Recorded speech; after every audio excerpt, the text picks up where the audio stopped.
Hey everyone, Laszlo Montgomery here. My travels all behind me. Today I wanted to zoom in on the birth of US-China relations. Not official diplomatic relations, but the time when these two nations first got together and saw each other up close.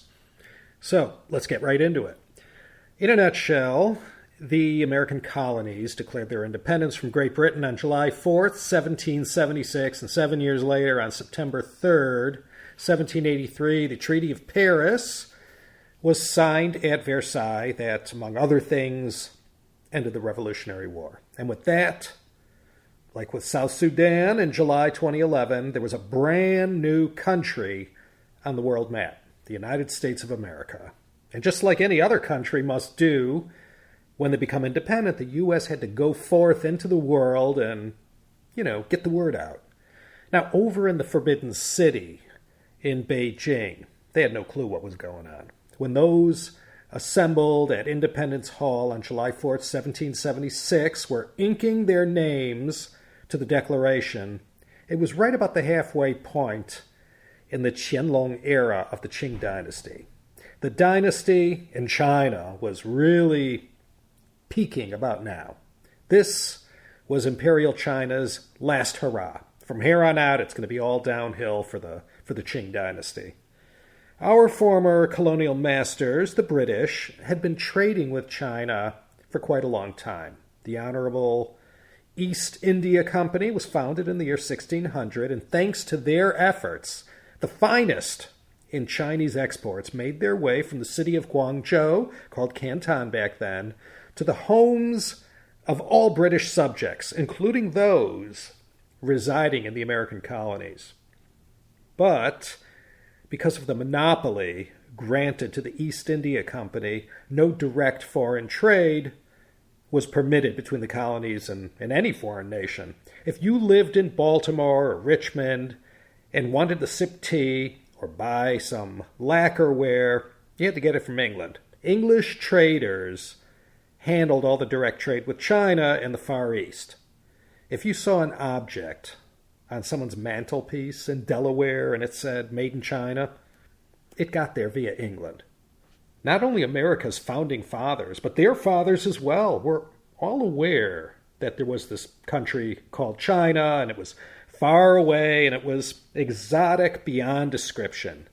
They knew China produced, the silks that were all the rage throughout the empire, and it was from China that all the tea they consumed without end came from. They loved this stuff back in the American colonies, no less than anyone else loved it. Tea, of course, had grabbed hold of everyone, and it was just as popular then as it is today. And the other things, the porcelain items, the silk garments and accessories, many people were mesmerized with the beauty of these things, and, if the items were within their means, they had to possess it. These Chinese imports were something that people of the American colonies might adorn themselves with on special occasions, or display in their parlor or above their hearth, that might give off a whiff of the exotic and remind them of that faraway place of legends.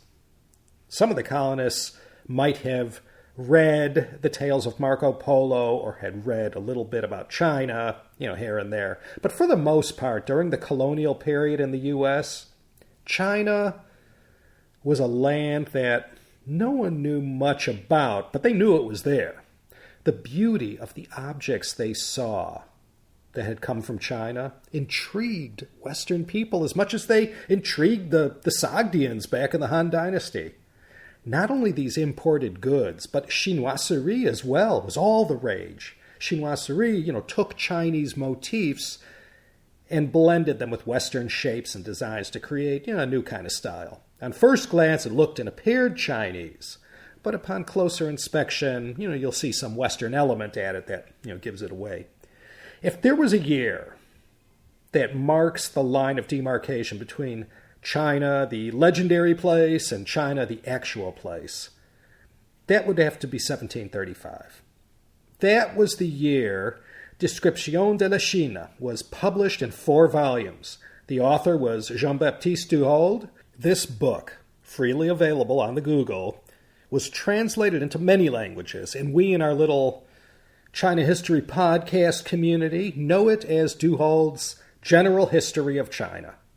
Up until this seminal work was released for general consumption, pretty much anyone who knew anything about China had read it in Rustichello's best-known work about Marco Polo's travels, or alleged travels, if you subscribe to the venerable Francis Wood's viewpoint. There was no definitive work that neatly, articulately, and with such depth and scholarship presented China and Chinese culture to the West. With this newly published work, it spawned a whole generation of China experts and scholars, both professional and amateur. Du Halde, who lived from 1674 to 1743, came out with this general history of China right in the middle of the Renaissance. Voltaire was 41 years old and Montesquieu 46. Isaac Newton had only been gone for 8 years. So if you can picture the times and who was around back then, we can all agree this was a pretty good and opportune moment in history for something like this General History of China to be published. Now at last, Western people could sort of put their nose up against the glass and peer inside and read about descriptions of all these amazing things that up to now had only been privy to the Jesuits and, those who were their allies. Now, at last, in 1735, when George Washington was 3 years old and still had years to go before he cut down that cherry tree, Jean-Baptiste Du Halde gave the world his masterpiece. Matteo Ricci's History of the Christian Expedition, 1608 to 1610, shed some light on China, but only as it related to the Jesuit mission. In 1665, there was Jan Nieuwhof's accounts in Dutch that told of his travels in China in the earliest years of the Ching dynasty. It was entitled Collection of Voyages as the Embassy of the Dutch East Indies Company to the Great Tartarian Cham, the present Emperor of China. When Thomas Jefferson was living in France, his closest friend and the man who followed him into the White House, James Madison, father of the Constitution, had written and told him he must buy Du Halde's book and bring it back to the States. Jefferson and Madison had both read it. Benjamin Franklin had read it. Du Halde's book made the rounds, and that class of people who read these kinds of things all read it or knew someone that did. It was one of those books. It was America's first chance to scratch beneath the surface and see what China was sort of all about. Du Halde's book was also published in a premium version that was entitled The General History of China, containing a geographical, historical, chronological, political, and physical description of the Empire of China, Chinese Tartary, Korea, and Tibet. And the preface of the book begins, quote, "As China is the most remarkable of all countries yet known, the English reader must be greatly pleased to find the exactest account of it that has ever yet appeared in our language." And the punchline to all of this is that Du Halde, he never even went to China. But he did talk to 17 guys that did. All Jesuits, of course. They always had the inside track. And these 17 Jesuits, upon their return to the continent at the end of their service, regurgitated everything they knew from all their collective years in China and in dealing with the Chinese. Then Du Halde took all this information, organized it, and condensed it, and put it all in this book. In 1687, the works of Confucius first appeared in Latin. In fact, in 1733, a friend of Benjamin Franklin acquired a set of the Wu Jing and the Si Shu, the 5 classics and the 4 books that, made up the core of classical Chinese philosophy. During the period of the American Enlightenment that lasted from about the birth of Franklin in 1706 to the death of Jefferson in 1826, Confucius really got put on a pedestal. In the colonies and after independence, the great sage was already viewed in a positive light and, as the symbol of moral rectitude. Benjamin Franklin published excerpts from Confucius in his Pennsylvania Gazette, Among his many accomplishments, Franklin is also called the first American Sinophile. Besides this, there were many scholarly discourses and essays floating around in a whole bunch of magazines and pamphlets of the day. Thomas Jefferson greatly admired Chinese culture and attempted to weave parts of it into the fabric of the culture of this new nation that he was one of the many co-founders of. In particular, there was architecture and in how he designed his gardens at Monticello. He loved to blend Chinese elements together with the Italian architecture that he so loved. Voltaire had written later, "The Chinese, for 4,000 years, when we were unable even to read, knew everything essentially useful of which we boast at the present day." In the 1780s, several Americans with pretensions to literary fame wrote these kind of travelogues of their days spent in the merchant trade in China. Mind you, China, for any foreigner prior to 1841, meant Canton. Ever since 1757, all trade had been restricted to that place only. And that's how it stayed for 85 years until the Opium War sort of whacked the piñata and added a few more holes. This was the first time, mid-1700s, that China trade mania arrived in the West. American merchant traders eyed that place and wished they could get a piece of that market. But as long as America was a colony of Britain, forget it, all American ships had to stay out of China. The East India Company held a monopoly for all trade. But not anymore, not after the Treaty of Paris. By September of 1783, China was fair game. Being a free and independent country meant the United States didn't have to put up with the EIC's monopoly. Now, at last, they could freely and legally sail their ships from Boston or New York or from wherever and sail directly to China to become fresh meat for the hoppo and the quahog in Canton. Now that the newly created United States of America was free to get around the EIC monopoly, didn't mean adventurous traders could just get up and head to Guangzhou. This was a very, very expensive endeavor. Massively expensive and risky, too. Even in the late 18th century, sailing from one end of the earth to the other was, always an iffy proposition. The cost of the vessel, the crew, the insurance, the provisions, and last but not least, all the stuff of the highest possible value that you could cram into every available square inch of space. That could be more than $100,000 to $200,000 worth of stuff, maybe more depending on how many Spanish silver dollars were loaded on board. So you had to be a man of substantial means in order to finance an expedition like this. My fellow Americans familiar with their early history might have heard of a guy named Robert Morris. No relation to Gouverneur Morris, though they were close friends. He was probably the richest guy in America when Paul Revere made his midnight ride. Along with Chaim Solomon, Robert Morris was the main financier of George Washington's Revolutionary Army.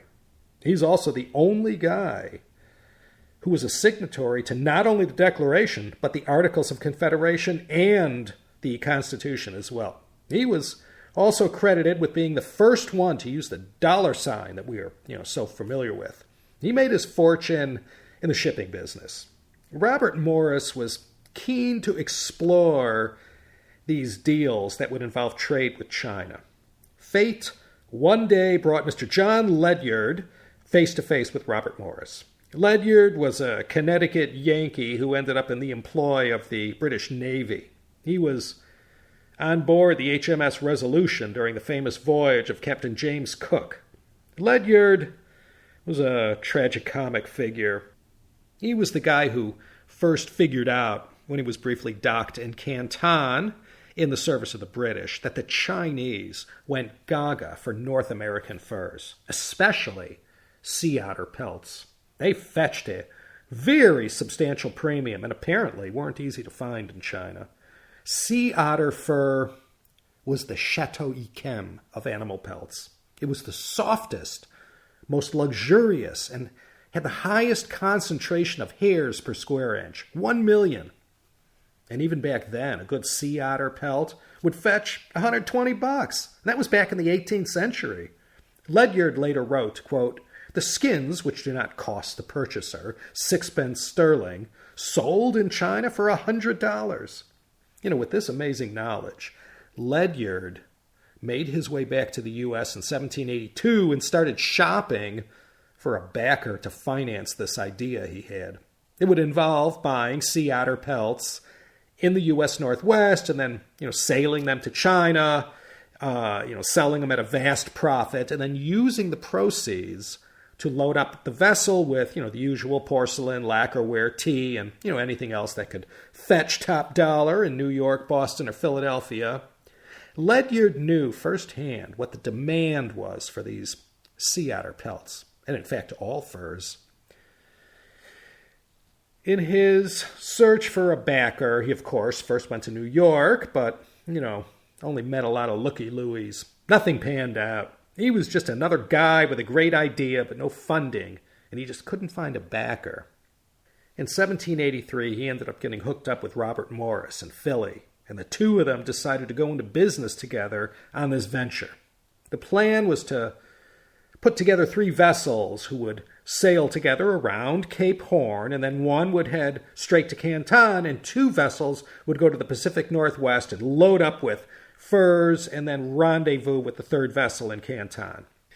Well, all kinds of headaches, heartaches, and setbacks ensued in trying to pull this all together.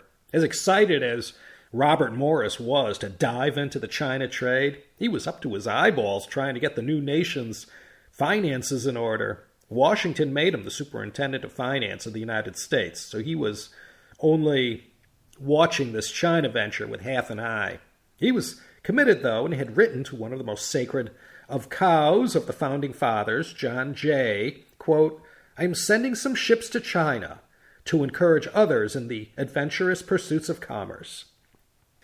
Robert Morris was really thinking big, but in the end, all the investors could muster up was a single vessel, 100 feet long and 28 feet wide, 360 tons only, and the grandiose plans to go pick up all these furs fell through, and they ended up with a completely different kind of a shipping manifest instead. Ledyard's dreams went up in smoke.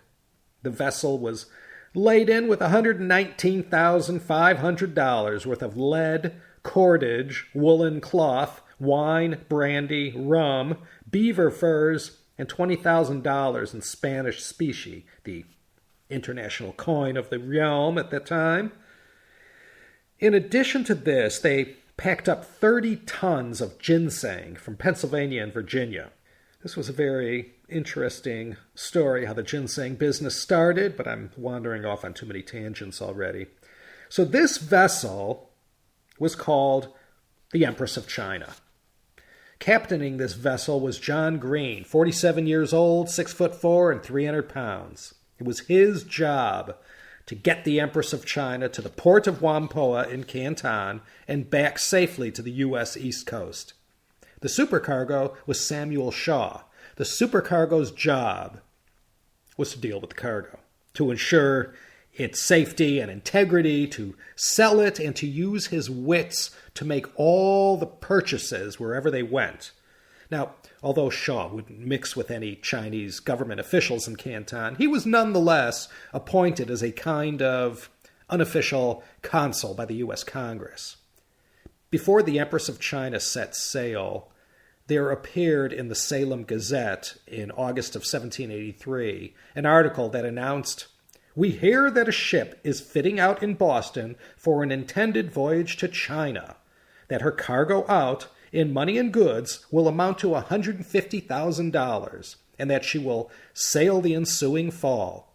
Many eminent merchants in different parts of the continent are said to be interested in this first adventure from the New World to the Old. We have, at an earlier period than the most sanguine Whig could have expected or ever hoped, or than the most inveterate Tory feared, very pleasing prospects of a very extensive commerce with the most distant parts of the globe."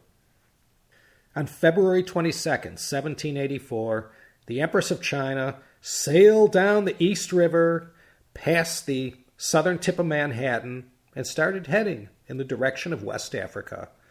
The War of Independence had only ended 6 months before, and the last of British troops had only vacated just a few months prior. The Empress of China headed southeast across the Atlantic, stopping first in Cape Verde before heading towards the Cape of Good Hope. By July of 1784, they arrived at the Sunda Strait that separated Sumatra from Java. It was a textbook voyage, low on drama and high on monotony. Between the Sunda Strait and Canton was about as pirate-infested a body of water as there ever was. But fortune smiled on America's first vessel to sail these seas. They ran into the French naval ship Triton, packing 64 guns. The well-armed Triton kindly escorted the Empress of China from Mu Bay, that is now part of Ujung Kulon National Park on the westernmost tip of Java in Indonesia, all the way to Canton, arriving there in August 1784. That's where it all began. August 1784. That's the Big Bang moment when Zhongmei Guanxi began. Next year will be 220 years. That's when Lao Mei came face to face for the first time with Lao Zhong in China. Many American privateers had come to Canton before this, but that was before the new nation was established. Now, for the first time, a vessel sailing under the stars and stripes made its way up the Pearl River estuary. And when they started running the gauntlet of toll booths and officials with their hands out, they were given the once-over and, well, they were just passed off as just another group of grubby Englishmen. Samuel Shaw and John Green made it clear they came from this new country, the United States. When America finally bellied up to the bar and the Empress of China lined itself up alongside the other trading vessels, everyone couldn't have been more welcoming and cordial. However, despite keeping up appearances, these other traders all smelled potential trouble right away. The particular Quahog merchant who got assigned to their case either didn't get it right or didn't want to deal with the hassle. So when he handed in all the paperwork to the Hapo in Canton, he just ticked the box that said the Empress of China was a British vessel. As far as he could tell, he didn't notice any difference. Well, that's going to cause some complications later. China's population back then was about 300 million versus the United States, who had a population of about 2 million, or roughly 0.5% of China's number. We've narrowed the gap since then. Let me quote from Captain Green's log on Tuesday, August 24th, 1784. 4 p.m., light winds from eastward. Came to anchor with our best bower anchor in Macau Road in 5 fathom, the town of Macau bearing west-northwest, 3 miles. Saluted the town with 7 guns, which was returned by the fort. Mr. S. Shaw, our supercargo, accompanied by Mr. Swift, purser, had the honor of hoisting the first continental flag ever seen or made use of in those seas. At 5, a Chinese boat came on board, took down the ship's name, master's name, quantity of men and guns on board, where from and of what nation, then left us. The Chinese officials didn't know what to make of them. These Americans, there was no record of who these people were or their country, and the Chinese initially just called them new people or even flowery flag devils. When it was learned that these new people showed up empty-handed, without any of the expected, ritual gifts, they reprimanded these Americans and told them, don't come back next time empty-handed, and that the only reason they were being let off the hook was because it was their first time here. There was no knowledge of protocol and about how the game worked. They learned it by the seat of their pants, where to go in Macau to get the customs permits, then how to deal with the permits required as you pass the Bogue, and then exactly, where to sail in Whampoa, where to line up, which merchant would handle their case. I mentioned in previous episodes that these Quahog merchants had to pay a vast fortune to get this position, so he was out to maximize his benefits. Now, here came Yankee Doodle Dandy, fresh meat. This first-time visit by an American vessel came a year after the failure of the McCartney mission to Beijing, and during the final years of the Qianlong Emperor's overly long reign. The Empress of China, sailing the new American flag, lined up alongside the 21 British, 4 French, 4 Dutch, and 4 Danish vessels that were docked there. That was a great moment of symbolism. Here was a vessel flying a flag that waved proudly in the wind next to the flags from the other great and ancient nations. It was too early to tell, and who knew at such an early stage, if this new country would ever amount to anything or offer up any significant competition in those waters. Well, they'll find out later on that not only did Americans sell to their own home market, they even busted in on the British markets and in the West Indies markets, challenging the British even on their home pitch. It didn't take long. Samuel Shaw left us with many interesting first-hand observations from his journal. As he slowly made his way to the port, he gave a nice description of the scene there. He wrote, "The surface of the river was thickly covered with vessels of different sizes, of singular forms and rigging, many of which were painted with gay and fantastical colors. Here were boats and small craft in great variety, with numerous junks of from 400 to 500 tons burthen, covered with painted figures and glaring hues of almost every device that ingenuity could invent, all containing men, women, and children in grotesque garments, huddled together in great numbers and actively engaged in different employments, while the crash of gongs and the hum of business heard from every quarter presented a scene full of life and hilarity." On September 14th, 1784, one of the key rituals in the whole trading theater occurred when the Hapo came to perform the measurement of the Empress of China. This would determine the amount that would be extracted from them in taxes and fees, and this was known as cumshaw and measurement. Cumshaw you've all heard of, I'm sure. It's a little like bakshish in the Middle East. The name means gold sands. Jinsha, which in mispronounced Cantonese is called gumsa, which morphed into cumshaw, like gold dust. But it was basically a bribe offered up in the form of a gift. Shaw put it this way in his journal, quote, "At 10 a.m. came on board the Grand Mandarin with his attendants, and the principal merchants of Canton to measure the ship, saluted them with 9 guns.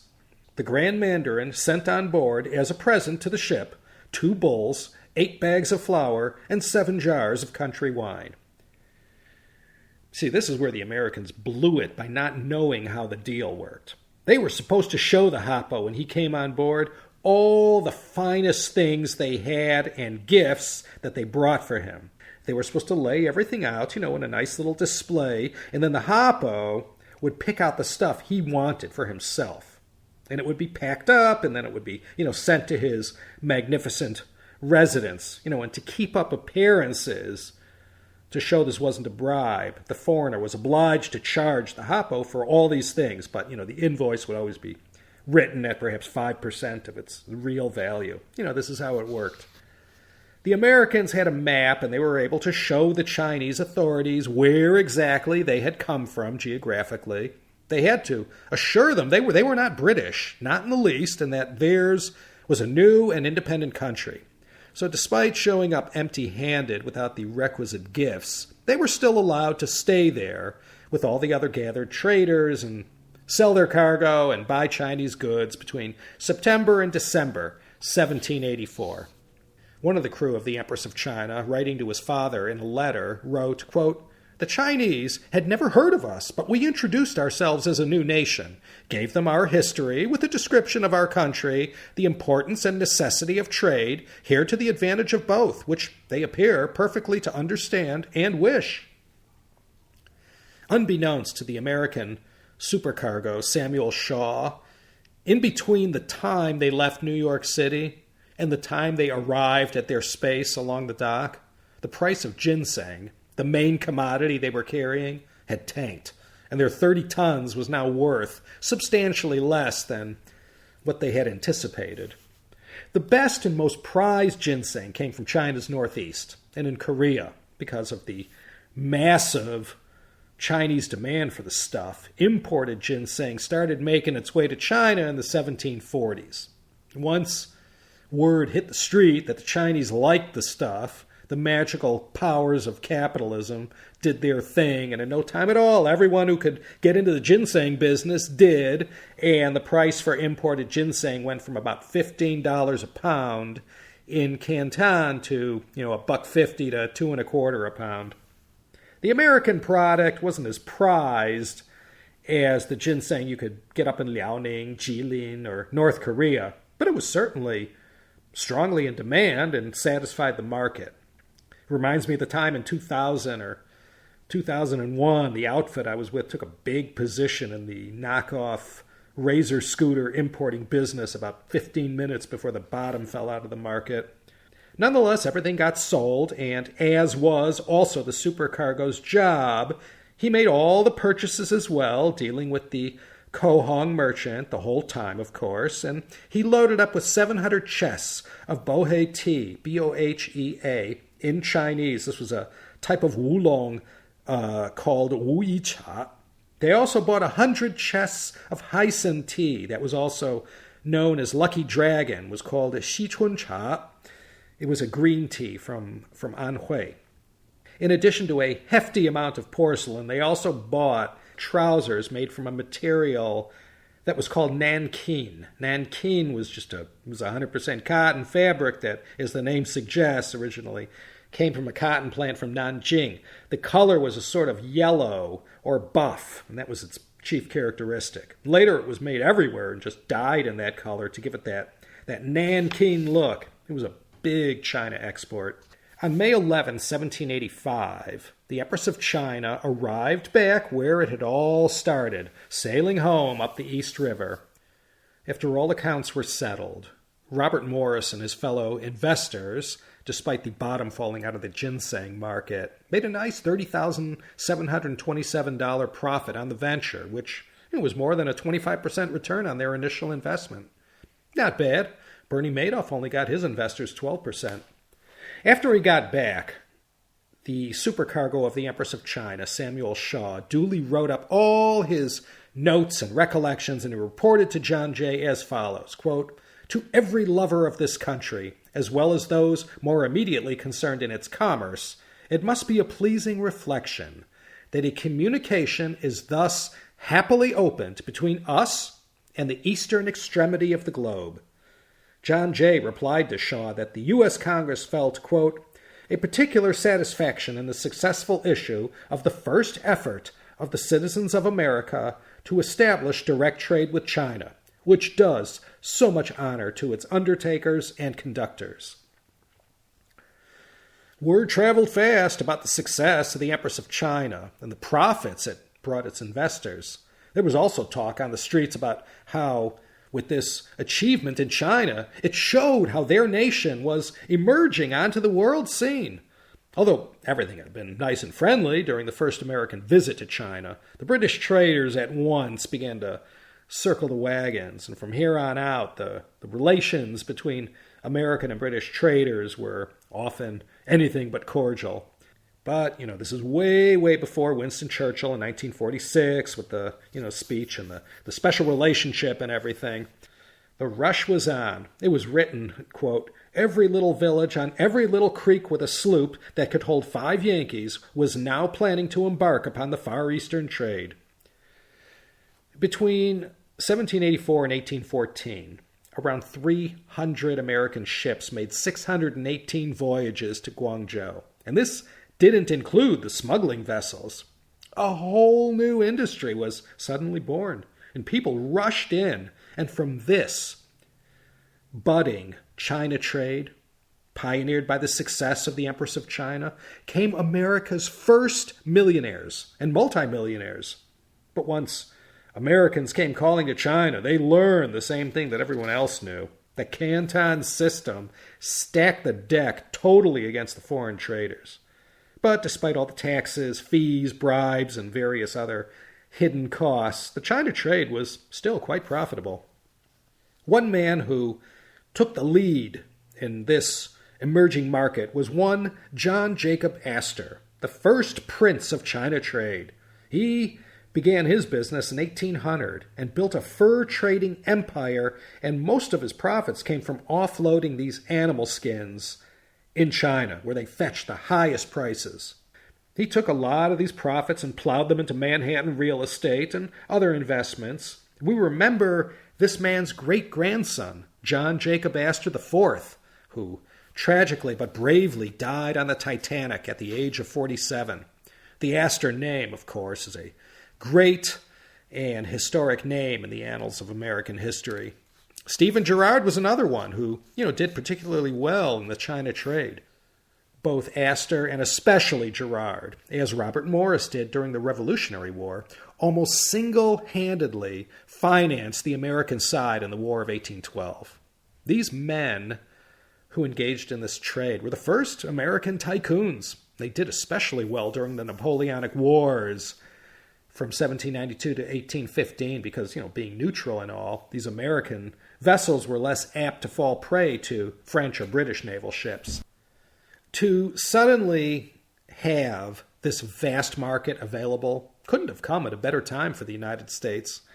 The ripple effect of this China trade that ran up and down the whole U.S. economy was felt everywhere. For example, the shipbuilding industry was massively affected. This, in turn, employed thousands upon thousands in the shipbuilding and shipping industry. In addition to this, there were all the suppliers to this industry, too. Wealth was created, and from this wealth, the American economy began to pick up some steam. Aside from ginseng, furs, and silver, the Americans in the early 1790s found a fourth thing that the Chinese market had quite the demand for, and this was sandalwood. It came from Hawaii, the Sandwich Islands. Later on, this resource also was discovered in Fiji. That's where American vessels packed with sea otter pelts sailing from West Coast ports would stop to, stock up on provisions before making the final beeline to the South China Sea. Whatever empty cargo space remained, they'd top it off with sandalwood. And you gotta believe, trying to satisfy Chinese demand for sea otter furs and any skins from fur seals and all the sandalwood, it had a huge impact on the whole ecology of the region. Forests were cut down to the last tree, and so many fur seals and otters had been trapped that they began to become scarce, and it threw the whole ecosystem into disarray. They needed something else to narrow the trade gap, and of course, you know what that's going to be. When Samuel Shaw spent his several months in Canton, he observed the whole opium trade close up.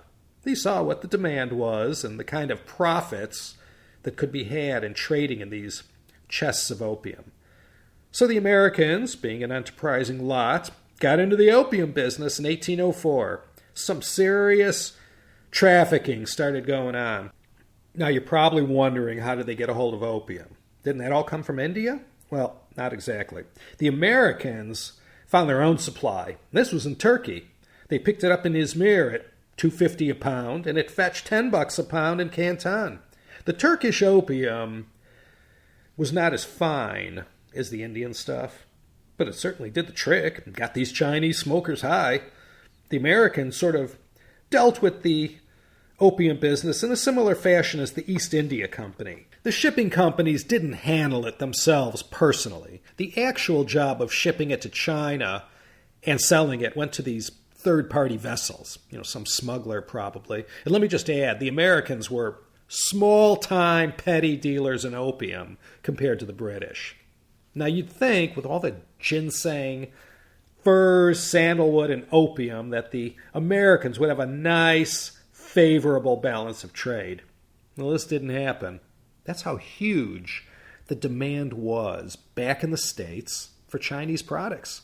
If they sold $150,000 in goods to the Chinese and picked up $200,000 worth of stuff in Canton, that balance, $50,000, had to be covered in silver that is, Spanish dollars and pieces of 8, the global currency of its day. 65 to 75% of U.S. imports were paid for in silver. So this whole hot-button issue of the trade deficit with China goes back 200 years ago. It's interesting to note that the whole business of OEM manufacturing in China had also already begun. This is where a factory will manufacture something or other according to the design and specifications given to them by a customer. This is more or less the business I've been involved in for a quarter century. Not content just to buy Chinese-designed porcelain, the enterprising American traders would bring their own designs to these Chinese and ask them to make these, whatever, porcelain dishes or this tea service or whatever, using American motif designs that they, brought with them. And then Chinese would take the order, manufacture it, and sell it to them. Made in China porcelain with perhaps, an image of George Washington or, the American flag. Between 1784 and the Terra Nova incident of 1821, U.S.-China relations were played out on the docks of Whampoa. The Americans were rather content to sit back and let Britain do all the dirty work of pushing China around and softening them up to get them to open up more ports. In these first decades, the whole matter of China's relationship with the U.S. was all measured through the prism of commerce. I mentioned the Terra Nova incident. That was the first diplomatic incident that happened between the U.S. and China. Some poor guy named Francis Terra Nova was on board an American vessel in Canton and threw a jar or something overboard, and it hit a Chinese boatwoman who was unfortunately right in harm's way. The thing hit her in the head and knocked her in the water, and she drowned. As far as Chinese law went at that time during the Ching dynasty, there was no differentiation made between a death caused by accident and one caused by malicious intent. As far as Chinese law was concerned, same thing. American law made the differentiation, so that was the rub back in 1821, and a good old-fashioned standoff ensued. But in the end, facing the prospect of not being allowed to trade with China, the American side had no choice but to hand Francis Terra Nova over to the Chinese authorities, and he was dealt a little Chinese justice. The U.S.-China relationship, however, survived the Terra Nova incident okay. The Americans already knew how this was going to play out because the Empress of China was in Canton between November 24th and December 6th, 1784, when the Lady Hughes affair went down. This was a British ship that got entangled in a similar predicament. One of their gunners, when firing a salute as commanded, accidentally blew away 2 Chinese who were unexpectedly passing through harm's way. The Chinese demanded the British offer this gunner up. There was the usual standoff and huffing and puffing, and the Chinese slapped an embargo on all British ships. And finally, after realizing that the Chinese officials were holding all the aces, the Lady Hughes surrendered the guy who was shortly thereafter executed. But remember the Lazy Quahog merchant I mentioned earlier who registered the Empress of China with the Hoppo as a British vessel?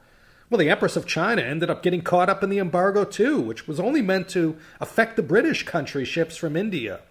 Samuel Shaw, and another key player in this venture who I haven't mentioned, Thomas Randall, appealed to the French consul to advocate on their behalf. And they wrote, "Sir, the undersigned, supercargoes for the American commerce in China, beg leave to acquaint you that they have undoubted reason to believe that through the misrepresentation of our Quahog merchant were reported to the Hoppo as being Englishmen, and the ship in which they arrived at this place as an English country ship, and consequently that they should be considered subjects of Great Britain. To take off from this misrepresentation and to announce to the Chinese that we are the subjects of a free, independent, and sovereign power is the reason of our present application.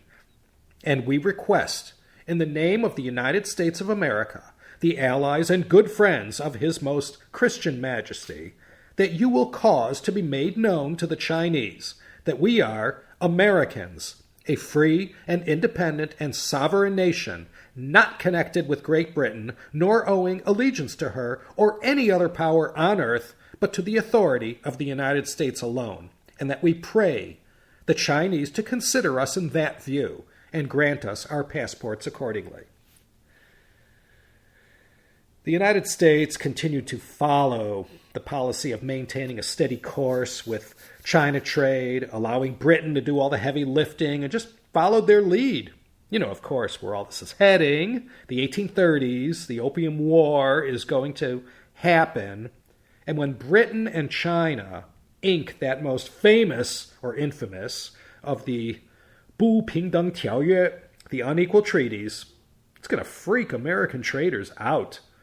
They saw how Britain rammed this treaty down China's throat, and now they had 5 more ports to sail to, extraterritoriality, and all the usual imperialist demands. The United States government perceived this as a threat that would put Britain in the position to have a leg up on all U.S.-China commerce. The traders saw nothing good in this for them, and they, being the most moneyed of the moneyed class, leaned hard on their congressmen and whoever else they had access to and said, something has to be done about this. The American traders wanted the same exact benefits that Britain got. But in order to do that, they had to go to China and negotiate this. And up to this point, the United States, relatively speaking, even in 1840, was still a new country. Although the economy was growing by leaps and bounds, they still didn't have the ability to maintain overseas diplomatic posts or to project power in any way. This was a pretty big step to consider, going to China to sign a treaty. This is where Caleb Cushing enters our story. He was from Massachusetts, where most of the China traders were based. He was their guy. And if that wasn't enough, Cushing's father had moved out to the Pacific Northwest, to Oregon, and he was knee-deep in the China trade. And so, in the 1830s, Caleb Cushing, with his father's interests in mind and the interests of all these Massachusetts China traders he represented, became the first person in the U.S. government to advocate for the establishment of some kind of official relations with China. Up to now, going back to the Empress of China, there was still nothing. The two countries traded goods, but no ambassadors had been exchanged and no treaties had been entered into. Caleb Cushing had 2 big friends in Washington. One was the 10th President of the United States, yes, His Excellency himself, John Tyler. The other was the Secretary of State, Daniel Webster. Those two looked at Cushing as their China expert, and knowing how to talk the talk. He was very influential over them when it came to that whole subject of China trade. In addition to serving as a U.S. congressman during Tyler's administration, Caleb Cushing would later serve as Attorney General under the 14th President, Franklin Pierce.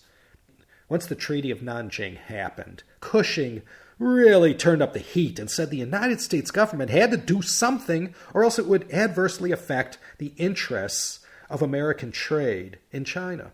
He vehemently argued that, quote, if the United States did not act in the Far East, the British would seize Japan and Hawaii, giving them control of the Pacific to the immense future peril not only of our territory possessions, but all our vast commerce on the Pacific.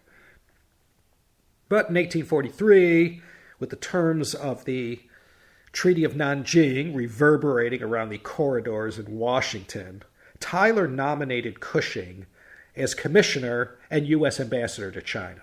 In China, this was during the final years of the historically unlucky Daoguang emperor.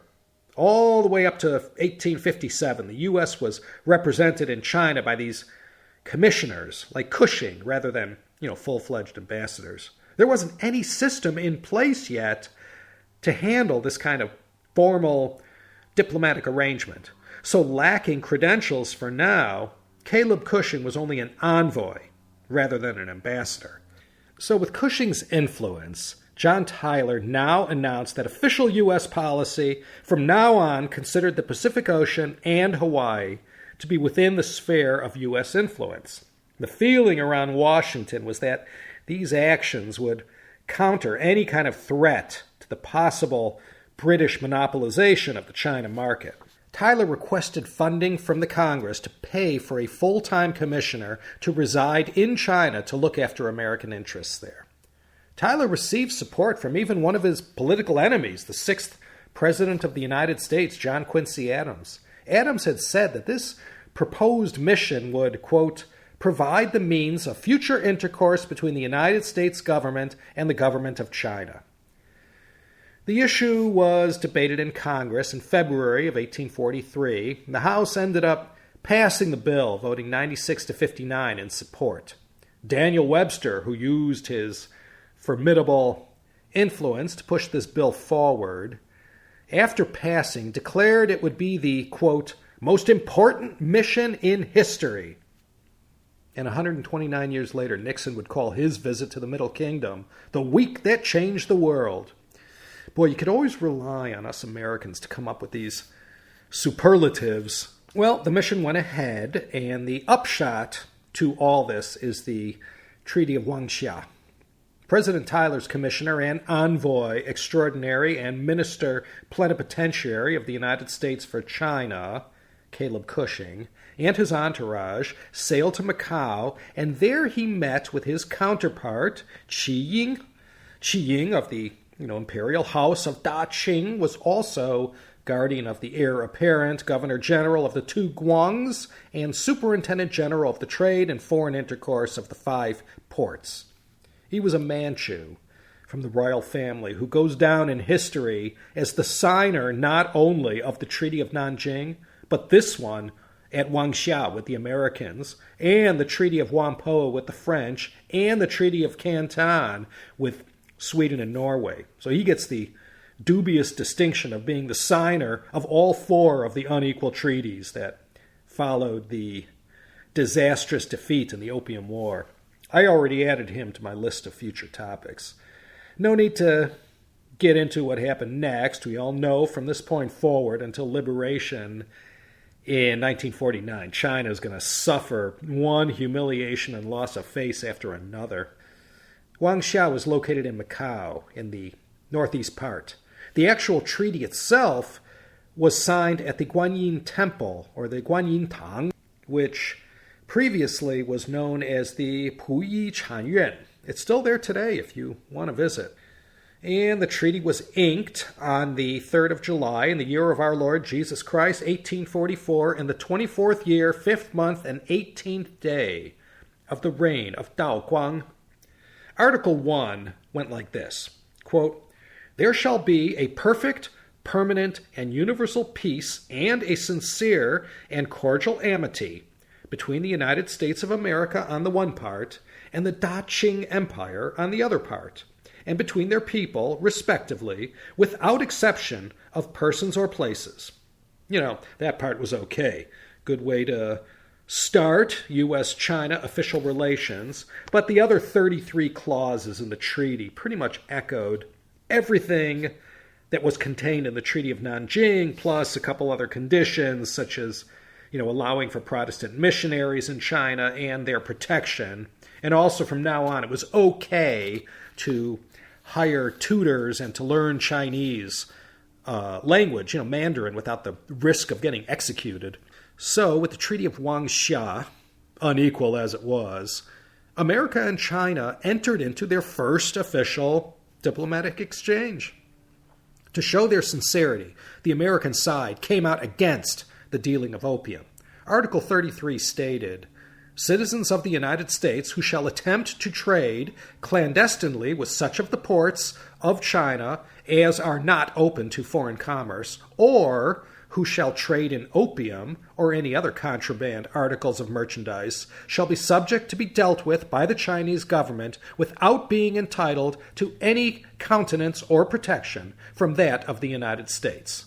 But Article 21 of the treaty sort of made a mockery of that when it stated, quote, subjects of China who may be guilty of any criminal act towards citizens of the United States shall be arrested and punished by the Chinese authorities according to the laws of China. and the citizens of the United States who may commit any crime in China shall be subject to be tried and punished only by the consul or other public functionary of the United States, thereto authorized according to the laws of the United States, and in order to the prevention of all controversy and disaffection, justice shall be equitable and impartially administered on both sides. Ah, good old extraterritoriality. Those were the days. Now some, including the American Dean of Chinese Studies, John King Fairbank himself, said this treaty didn't really constitute any kind of U.S.-China policy. Real U.S.-China relations didn't begin until later on in 1898 when William Woodville Rockhill proclaimed, quote, all nations, including the United States, could enjoy equal access to the China market. This essentially was his call for America's so-called open door policy. And Rockhill is considered the father of that policy. Two things led to this. First was Japan's defeat of China in the First Sino-Japanese War, and then America's acquisition of the Philippines following the Spanish-American War in 1898. The fear in the U.S. was that China was simply going to be partitioned by Japan, Britain, and others, and this wasn't going to be good for U.S.-China trade. So this open-door policy was meant to protect American business interests there. Once we had our feet firmly planted in the Philippines, this gave us a nice, convenient base from which to have a much larger voice and presence in China. And it's at this point that John King Fairbank says U.S.-China policy, really began. William Woodville Rockhill, by the way, aside from being a fluent Mandarin speaker, was also the first American to study and learn how to speak Tibetan, and is considered the father of Tibetan studies here in the U.S. He was also our guy in Beijing when it came time to negotiate the Boxer Protocols.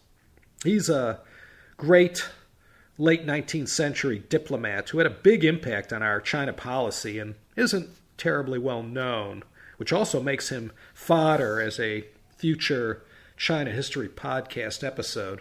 And so, my fine friends, that is the story about the earliest days when Zhong and Mei first started mingling and getting to know one another in China. I have to admit, after finishing off that Yelu Apogee episode last time, I was at a loss where to go from there. And then, with everybody in town from the Ningbo head office and doing one of those coast-to-coast deals, it was hard to focus. I perused my long list of topics and just wasn't getting any inspiration at all. Then my eye caught this book on my shelf. It was Eric J. Dolan's When America First Met China. This book came out in 2012. It was published by Liverite Publishing. I download podcasts that I never listen to, not yet anyway, and I buy all these China-related books on Amazon that just pile up unread. And this was one of them. So I thought this would be a good topic. The genesis of U.S.-China foreign relations. How did that all begin, and what were the circumstances when the newest country in the world first came calling to the oldest country in the world? Eric J. Dolan's book is fantastic, and it's filled with great information. So I'm surprised it took me this long to take it off the shelf of my ever-expanding China history podcast reference library. Glad I did this because it really is a great story. The very humble beginnings of U.S.-China relations. I also ordered from Amazon The Empress of China by Philip Chadwick Foster Smith. These two volumes combined will offer you, I think, every possible, conceivable nugget and crumb of information that you could ever hope to know about the voyage, trials, and tribulations of the Empress of China, and everyone who was associated with this venture. There were rogues galore. I only scratched the top of the surface, and I heartily recommend both these books. This is Laszlo Montgomery, signing off from Claremont, California. It's been gray and cold out this past week, but beautiful today. But anyway, cold is a relative thing, I guess. If Viger was here from Fredrikstad in Norway, I suppose he'd be walking around in shorts. I have 3 layers on right now. Well, to all my fellow Amerikanskis here in the home of the brave, and to all American expats all over this watered world, a happy Thanksgiving. Gananjia Kwaila. Take care, everyone, and I hope I'll see you next time for another exciting episode of the China History Podcast.